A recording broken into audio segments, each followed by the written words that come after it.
So service means to me, it's just sacrifice for another human being. You know, it's selflessness, it's commitment, it's loyalty, and just brotherhood and sisterhood. Service to me means commitment to and for others. Today in the United States, I think there are about 18 million veterans. 1 in every 4 Americans dying today is a veteran. And what I learned from these veterans is they inspire me to serve, and hopefully through their acts of sacrifice and service, they inspire others to serve in their own ways. What does service mean? It's giving of yourself and doing something that you're passionate about and helping others. Service to me means a sacrifice. So veterans made a sacrifice to our country, away from their families, away from their loved ones, to protect us and keep us safe. I would say that service to me really means sacrifice. When I think about what it means to serve our country, I really also think about not only the support we're providing to the patient at a pinning, but also the recognition we're giving to their spouse and maybe their family for the sacrifices they have made for our country. Well, being a veteran myself, after 30 years in the service, the sacrifices that veterans make, sometimes on the front lines, sometimes behind the scenes, sometimes leaving their families for long periods of time.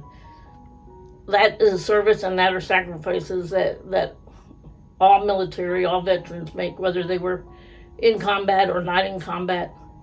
But it is a sacrifice and it is service that they provide. And the majority of the time, when they make those sacrifices, they do it holistically. They're not doing it for themselves. They're doing it for the country. They're doing it for their families.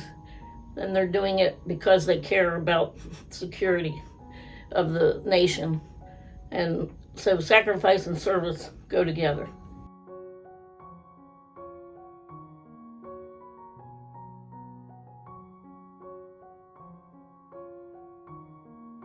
Right now, it's just so important that we feel togetherness and unity and just really highlight those people who've done so much for us. I think a simple thank you for your service, how are you doing, what can I do for you, and thank you for all you've done. It's just really special, and I hope we continue that.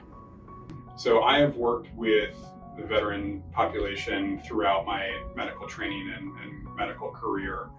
I did my internal medicine residency at Loyola University in Chicago, where I spent a significant portion of my medical training at the Hines VA hospital. Working with veterans has always been rewarding for me to help serve those who have given so much to our country.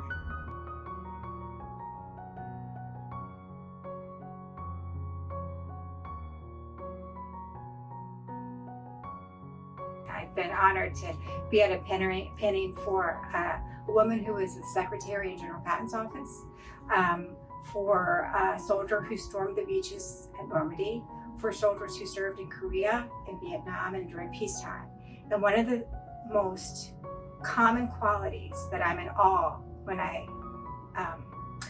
am around these veterans is the quality that they all share, which is their humility. They're so unassuming. There is one pinning that does stand out, and I wasn't at this pinning, but a coworker shared this story with me, and it's beautiful. And basically, we showed up at a veteran's house, Washington Hospice, and the person that we were pinning was a veteran, and he had dementia. And so he spent most of his day typically reclining in a chair, surrounded by his favorite items and his family. So when we came in, we explained to him and his family what we were going to do, and the Marine, who was in uniform, proceeded to read the citation. When the Marine started to read the citation, the gentleman forced himself out of his chair, and he gave the Marine a salute. The Marine handed him a citation and pinned an American flag on his collar. The man sat back down. He never said a word. When we were leaving, the son of the veteran surrounded by his children, came up to our team and he said, you know, I don't know if my dad will remember this because he doesn't seem to remember much these days. He said, but I want to tell you, I will never forget it.